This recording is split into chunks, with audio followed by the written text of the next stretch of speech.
Me llamo Beatriz, pero todos me dicen Betty. Tengo 69 años, soy costurera desde hace 45 años acá en Querétaro y hace unos días viví el día más chingón y más doloroso de mi vida al mismo tiempo. Pero antes de contarles qué pasó ese día específico en el tribunal, necesito que entiendan cómo llegué ahí, porque esto no empezó de la noche a la mañana, no. Esto fue como cuando una tela se va deshilachando despacito y cuando te das cuenta, ya tienes un hoyo enorme que no sabes ni cómo reparar. Hace 4 años y medio, mi esposo Esteban se murió de cáncer de pulmón. El güey fumó 40 años como chimenea y pues al final le cobró factura. Yo estuve con él esos últimos 8 meses, desde el diagnóstico hasta que cerró los ojos para siempre en ese cuarto de hospital que olía a desinfectante y a tristeza. ¿Saben qué fue lo último que me dijo 2 días antes de morirse? Me agarró la mano con esa fuerza que ya no tenía y me dijo: mi amor, cuando yo me vaya, cuida de Tei. No le des todo el dinero a Javier, él no tiene control. Yo le dije que parara, que iba a mejorar, pero él sabía que no, y me hizo prometerle que iba a guardar nuestro dinero para mi vejez. Yo se lo prometí, con lágrimas corriéndome por la cara mientras le besaba las manos. 2 días después, mi Esteban ya no estaba. El funeral me costó 45,000 pesos de nuestros ahorros. Suena gacho decirlo así, pero es que todo cuesta un chingo cuando alguien se muere.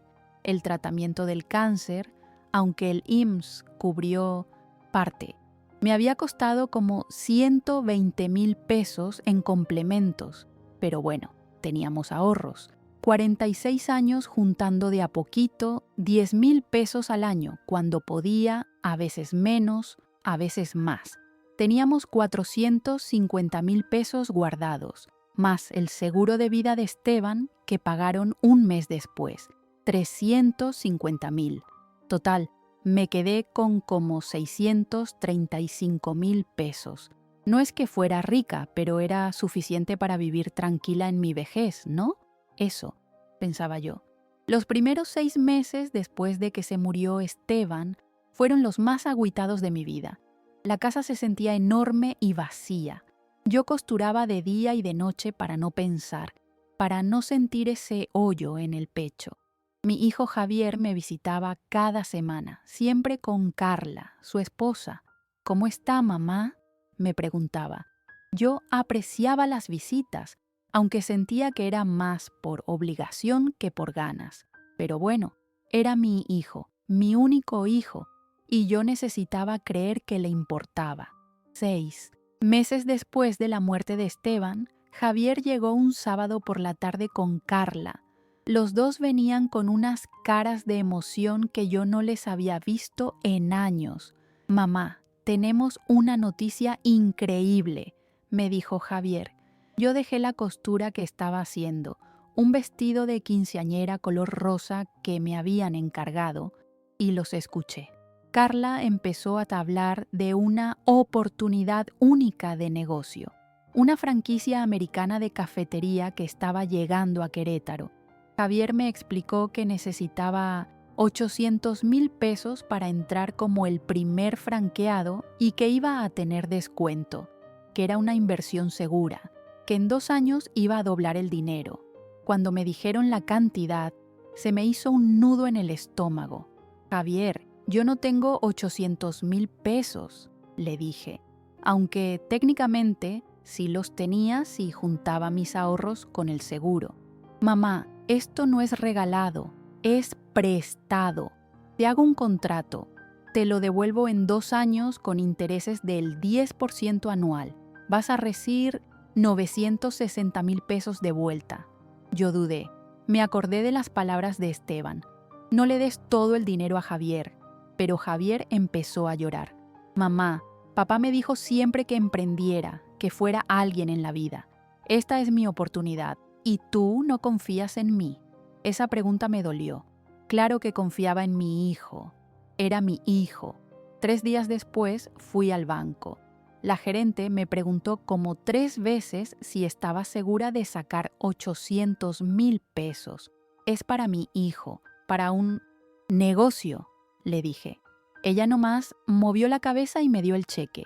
Javier me llevó con un abogado amigo suyo, un tal doctor Maldonado, que hizo un contrato bien simple. Decía que Javier me devolvería el dinero en 24 meses con intereses. Firmamos, reconocieron las firmas y yo me quedé con una copia en mi gaveta. Pensé que estaba protegida, pensé que había hecho lo correcto. Los primeros 6 meses fueron de esos que te hacen creer que sí valió la pena confiar. Javier abrió su cafetería, Coffee Dreams, y me invitó a la inauguración. Yo estaba orgullosísima. Mi hijo empresario, les decía a mis clientas mientras les cosía sus vestidos.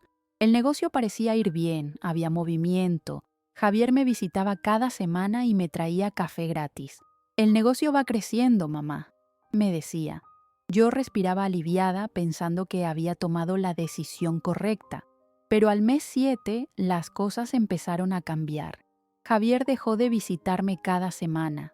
Ahora venía cada 15 días y cuando lo hacía se veía estresado. Yo pasaba frente a la cafetería a veces y veía menos gente. Cuando le hablaba por teléfono para preguntarle cómo iba el negocio, me decía: «Bien, mamá, bien, solo es fase de adaptación».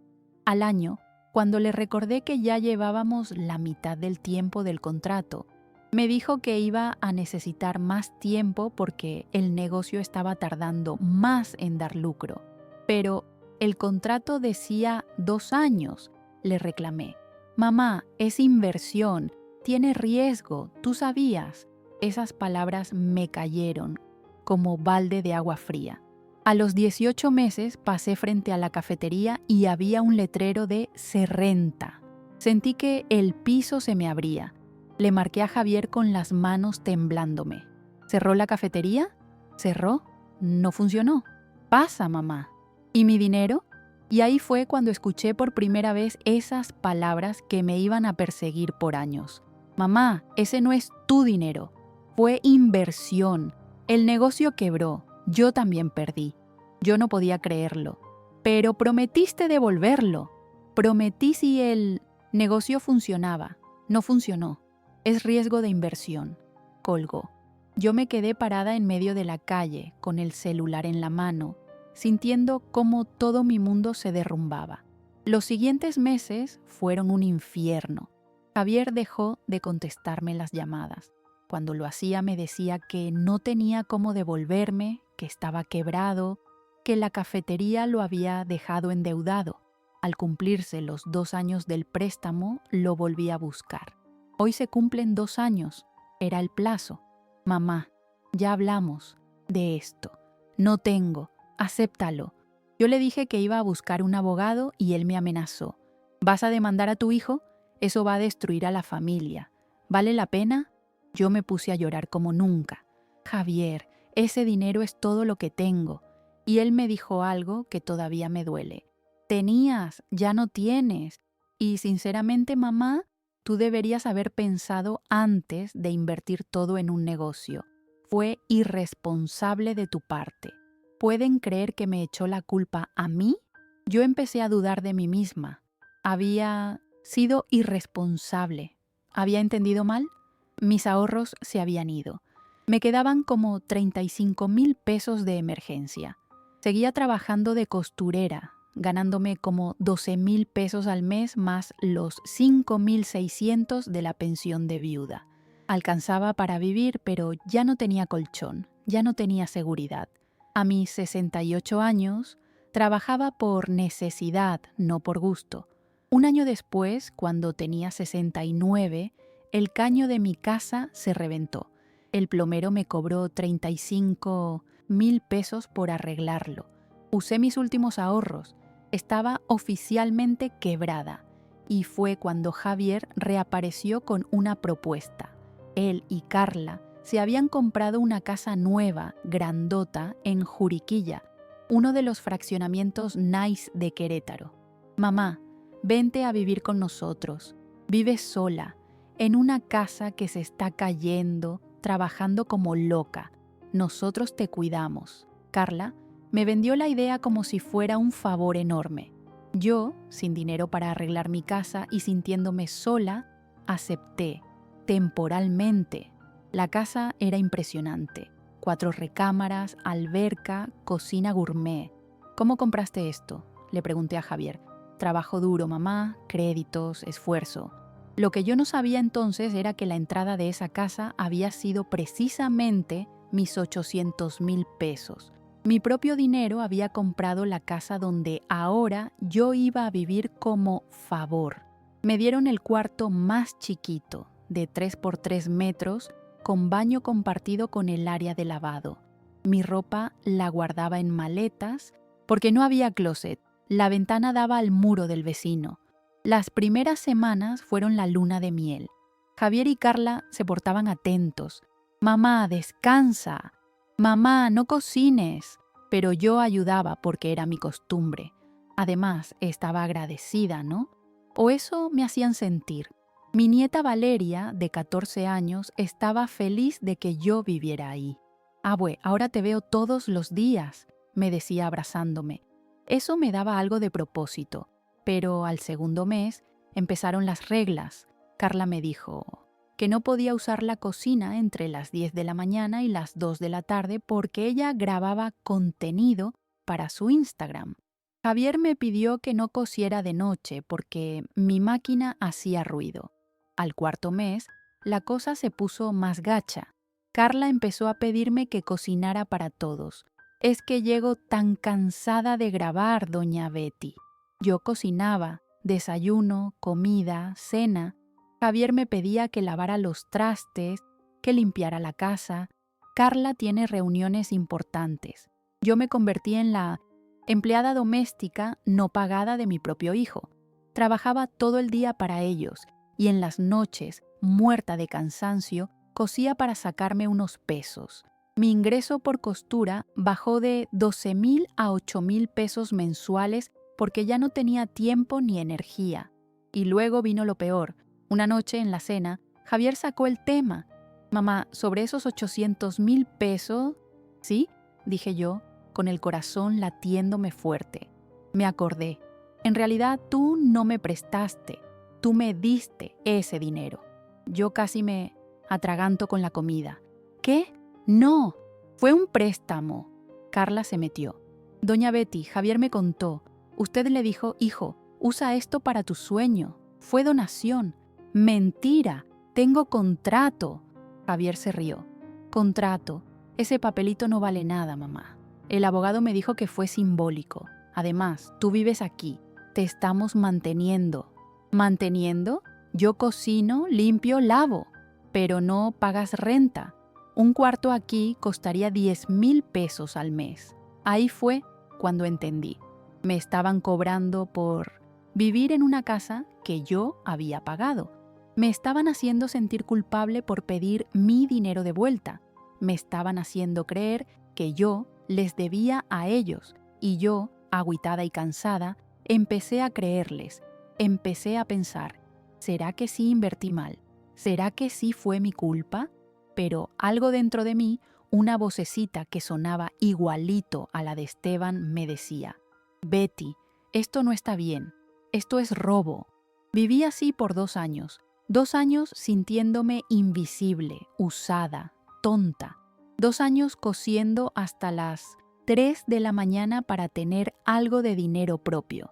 2 años escuchando a Carla decirles a sus amigas y a sus seguidores de Instagram, ay, es un sacrificio cuidar de la suegra, pero pues es familia. 2 años tragándome el coraje mientras Javier le decía a los vecinos, mi mamá está con nosotros porque invirtió mal y quebró. La narrativa era clara. Yo era la pobre viejita que había perdido todo por tonta, y ellos eran los santos que me habían recogido.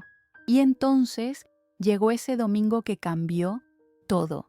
Era marzo del 2024. Yo acababa de cumplir 69 años. Me desperté con un dolor de muela insoportable. Un diente se me había roto y necesitaba implante urgente. Le dije a Javier que necesitaba 15,000 pesos para el dentista. No tengo 15,000 pesos, mamá, pero mi dinero, los 800,000, y ahí explotó. ¿Qué 800,000? Chega, mamá. Ese dinero no existe, lo perdiste, acéptalo. Carla le echó más leña. Javier tiene razón, doña Betty. Moradia, comida, luz, todo lo pagamos nosotros. Usted no aporta nada. Yo cocino, limpo. Una empleada ganaría 6,000 al mes. El cuarto y la comida valen 10,000. Nos debe 4,000 pesos mensuales. Me fui a mi cuartito llorando. Me tiré en la cama y lloré como no lloraba desde que se murió Esteban. Mi amor, tenías razón, le dije al aire, como si él pudiera escucharme. No debí darle el dinero, no debí confiar así. Esa noche no pude dormir. El diente me dolía un chingo, pero el corazón me dolía más. El domingo siguiente me fui a misa. Era lo único que Javier me dejaba hacer sola. En la salida de la iglesia, en el atrio lleno de gente vendiendo gorditas y tamales, me encontré con Hortensia Salazar. Hortensia había sido jueza, ya estaba retirada, y yo le había hecho su vestido de novia 40 años atrás. Betty, ¿dónde te habías metido? Me vio la cara y supo que algo andaba mal.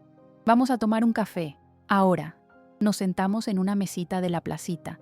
Yo pensaba pedirme un café chico y un conchita, pero Hortensia ordenó 2 cafés grandes y 2 roscas.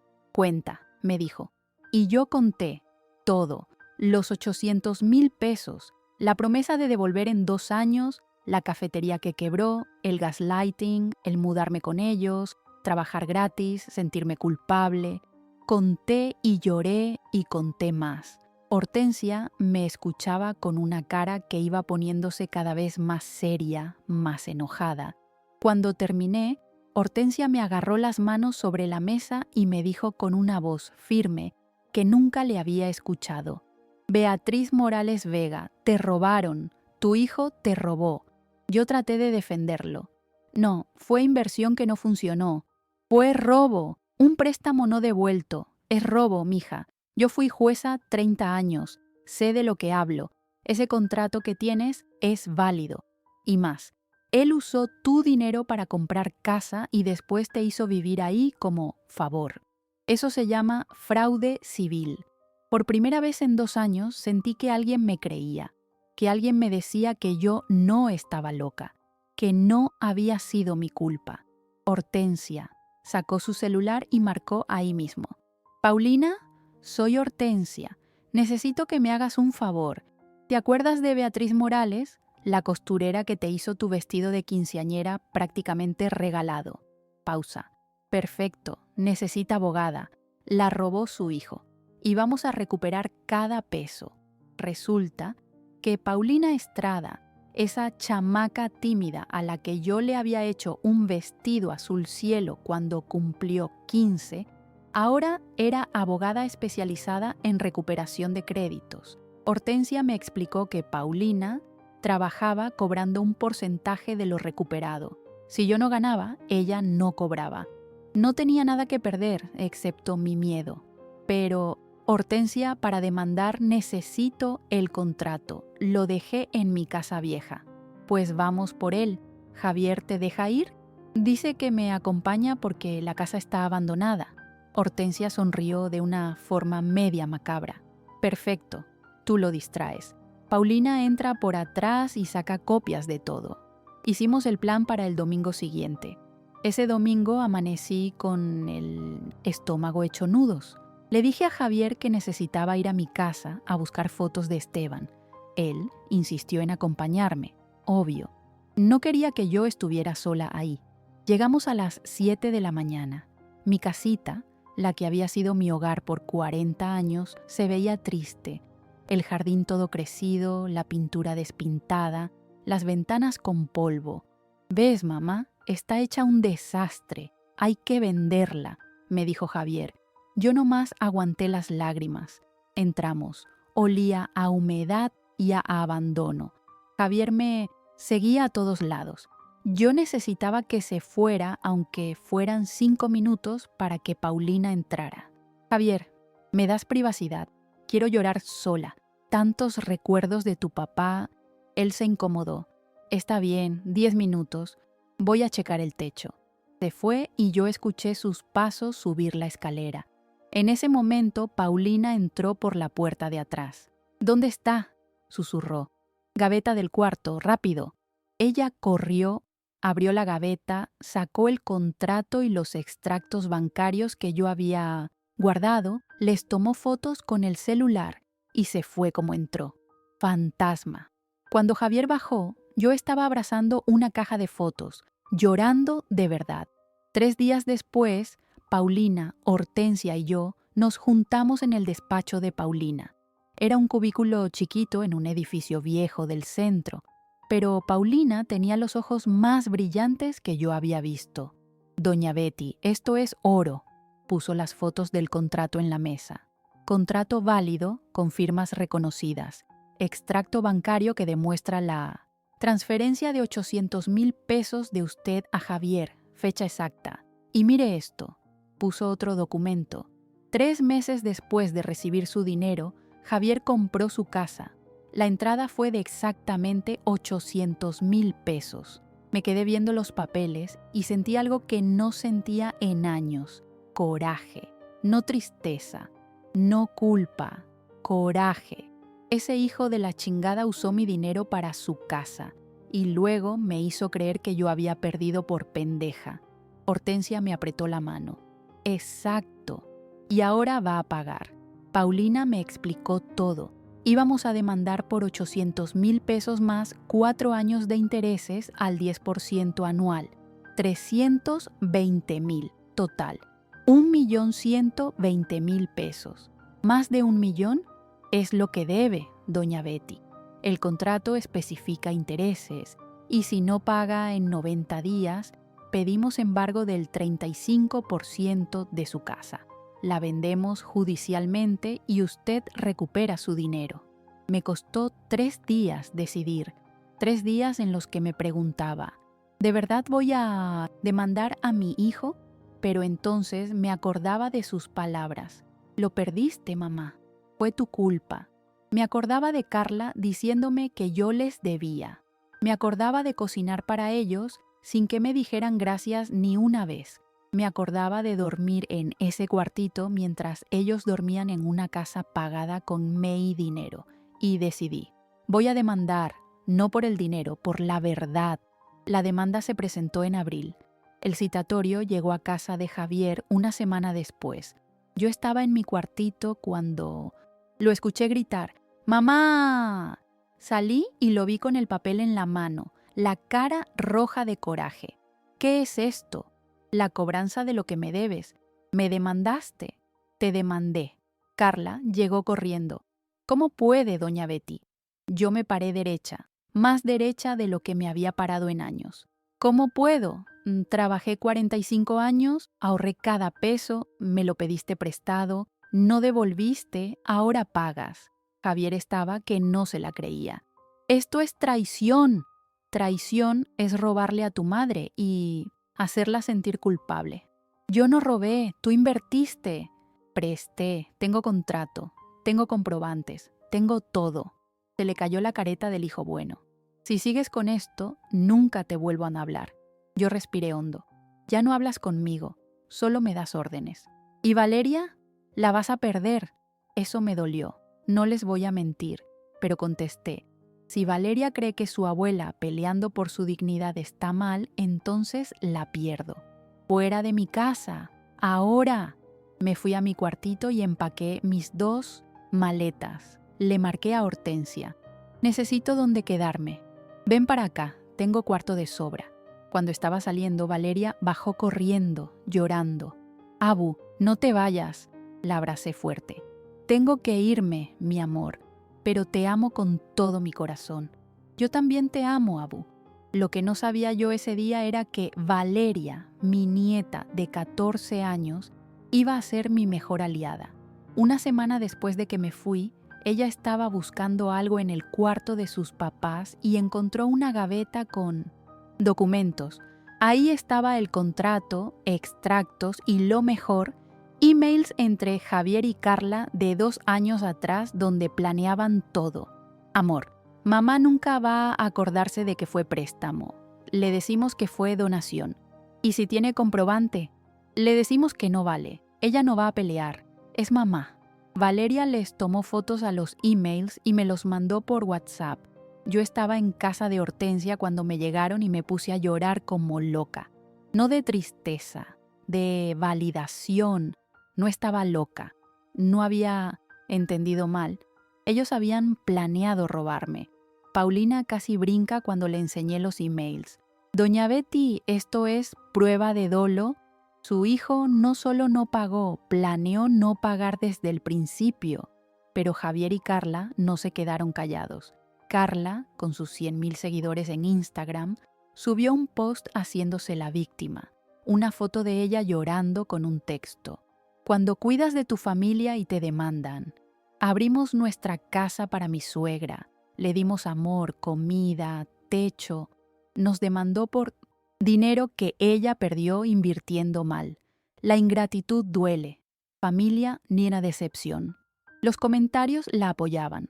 ¡Ay, qué mala onda! Las suegras son lo peor. Eres una santa. Pero entonces Valeria comentó públicamente: mamá, deja de mentir. La abuela le prestó 800,000 pesos a papá.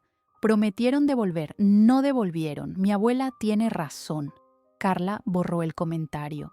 Valeria se fue a su propio Instagram, que era privado pero tenía como 200 seguidores, y subió los screenshots de los emails. Mis papás le robaron a mi abuela. Tengo pruebas, no voy a fingir que esto está bien. Los chavos de su escuela lo compartieron. Se hizo viral en Querétaro. Carla estaba furiosa. ¡Borra eso! No. ¿Estás castigada? Castígame, no voy a cambiar la verdad. Los meses antes de la audiencia fueron un desmadre. Javier trató de sobornar a don Cuco, el dueño de la mercería donde yo compraba telas desde hacía 45 años. Don Cuco me lo contó todo. Llegó tu hijo ofreciéndome dinero para que olvidara que tú me habías contado del préstamo. Le dije que la dignidad no se vende y que se largara de mi tienda. Yo no podía creer que tenía gente así de mi lado. Paulina investigó todo. Descubrió que la cafetería nunca había sido franquicia americana. Solo era un café normal que Javier abrió y que cerró. Que de los 800,000, solo como 200,000 fueron para el café. El resto fue para la entrada de la casa. Me enseñó las fechas, la transferencia bancaria, 3 meses después la compra de la casa, entrada de 800,000. La evidencia era brutal. Y entonces llegó el día, lunes 15 de julio del 2024, el día de la audiencia. Me desperté a las 5 de la mañana, aunque la audiencia era a las 9. No pude dormir ni un minuto en toda la noche. Me puse mi mejor vestido, uno que yo misma había cosido hacía años, azul marino con flores bordadas. Me pinté los labios de rojo. Me peiné el cabello con la plancha. Hoy recupero mi dignidad, me dije al espejo. Hortensia me llevó al tribunal. Paulina ya estaba ahí, con un portafolio lleno de documentos. ¿Lista, doña Betty? Lista. Entramos a la sala. Era un cuarto con olor a madera vieja y papel. Ahí estaba Javier con Carla a un lado y un abogado carero al otro, el doctor Villegas. Javier me vio y volteó la cara. En la galería estaban Hortensia, don Cuco, Esteban Jr., el hijo del primer matrimonio de Esteban, que vino desde Monterrey para apoyarme, y Valeria, mi nieta. Cuando me vio, me sonrió y me enseñó el pulgar arriba. Yo casi me pongo a llorar ahí mismo. El juez entró a las 9 en punto. Se llamaba Ramiro Sánchez, como de 55 años, con cara seria pero ojos amables. Caso 2847-2024, cobranza. Autora, Beatriz Morales. Demandado, Javier Morales. Vamos a los hechos. Paulina habló primero. Higüeyes, esa chamaca de 27 años habló como si tuviera 60 años de experiencia. Su señoría, Este caso es simple. Una madre le prestó 800,000 pesos a su hijo. Contrato válido que establece devolución en 2 años con intereses del 10% anual. Han pasado 4 años. Nunca fue pagado. Pedimos 800,000 más 320,000 de intereses. Total, 1,120,000 pesos. Y aquí está la prueba. Puso el contrato, los extractos bancarios, el comprobante de compra de la casa de Javier. Doña Beatriz trabajó 45 años, ahorró cada peso, confió en su hijo. Él no solo no pagó, la hizo dudar de su propia memoria. Talotó. Dijo que había invertido mal. La hizo vivir en su casa como favor mientras la explotaba laboralmente. Esto no es solo una deuda, es fraude moral. El abogado de Javier habló después. Su señoría, la narrativa está incompleta. Mi cliente intentó devolver.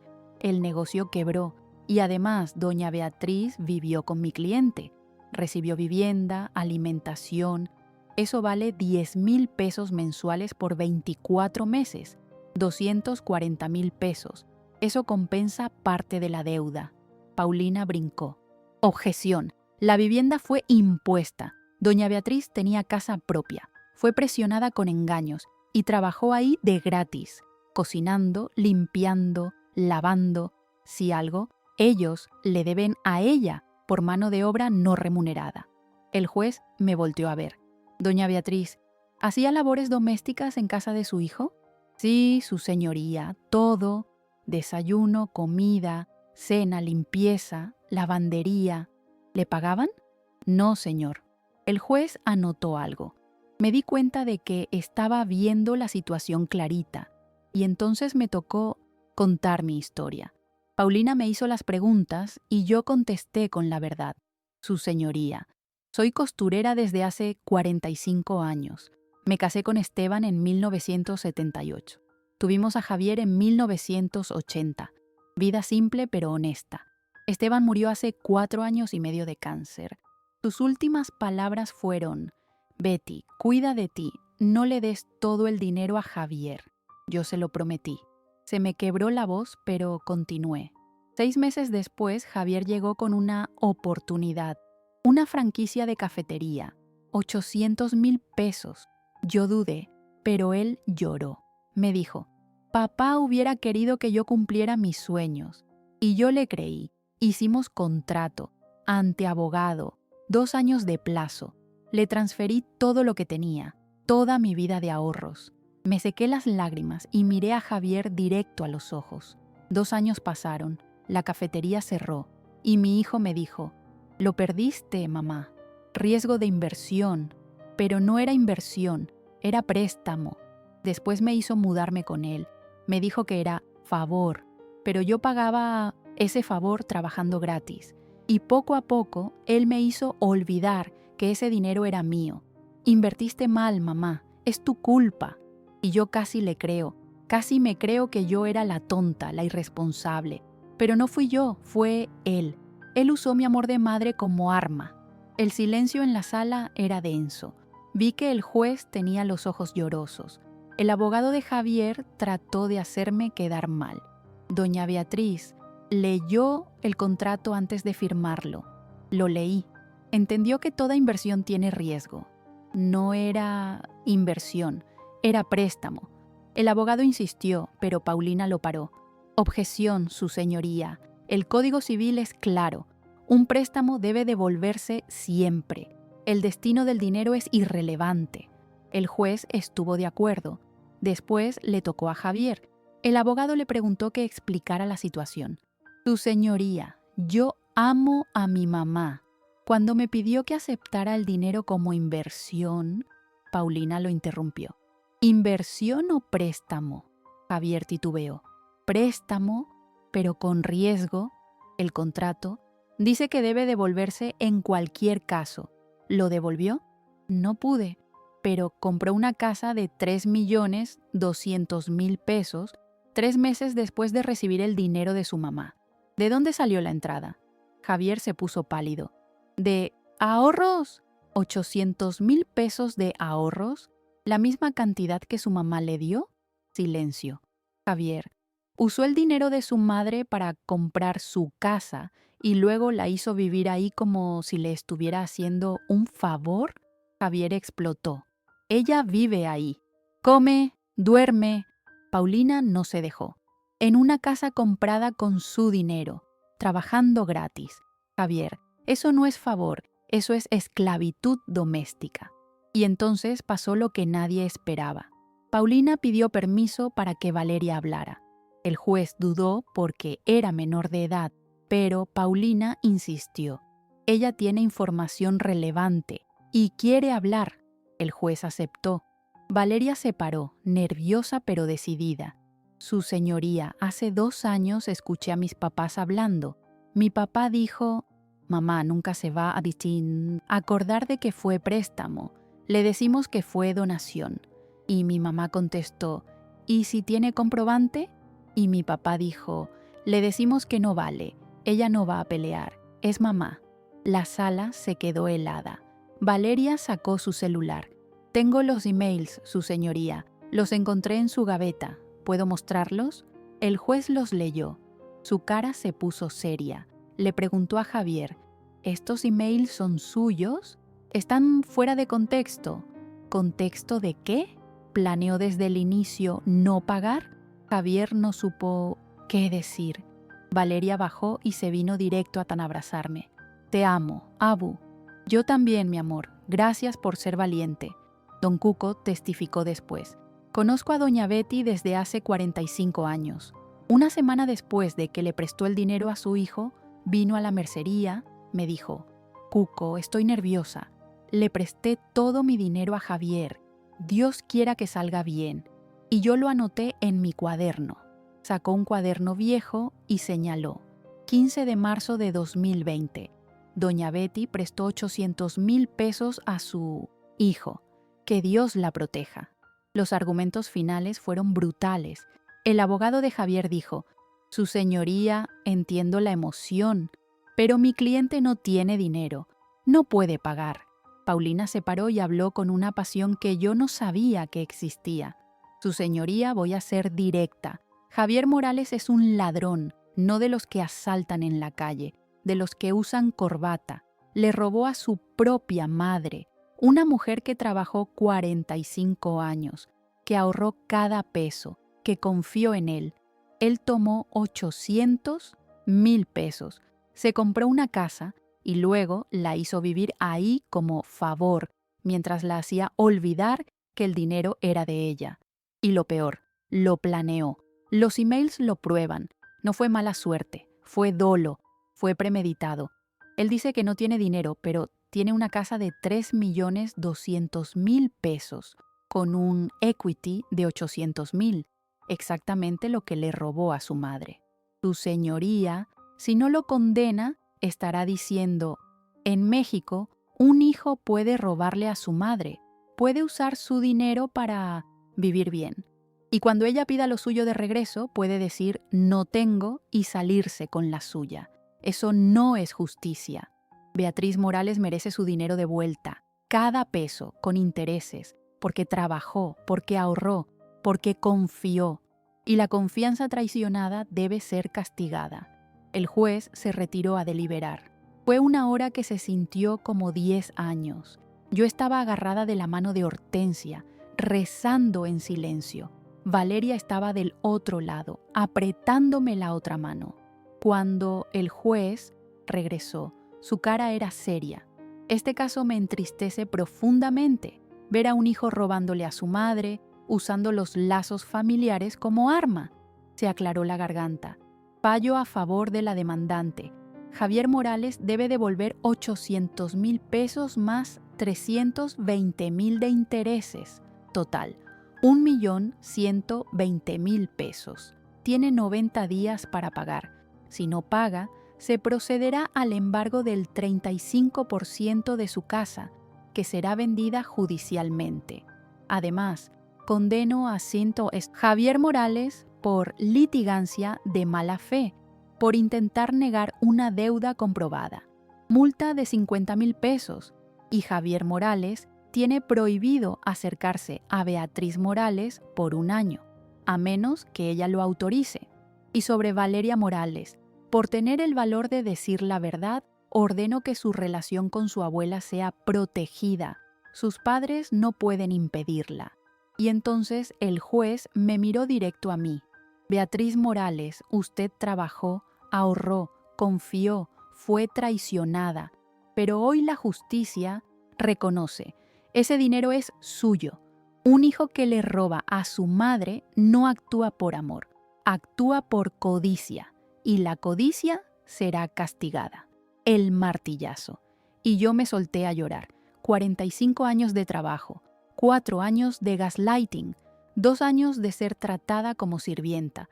Y finalmente, alguien me decía, tienes razón, te robaron y vas a recuperar lo que es tuyo.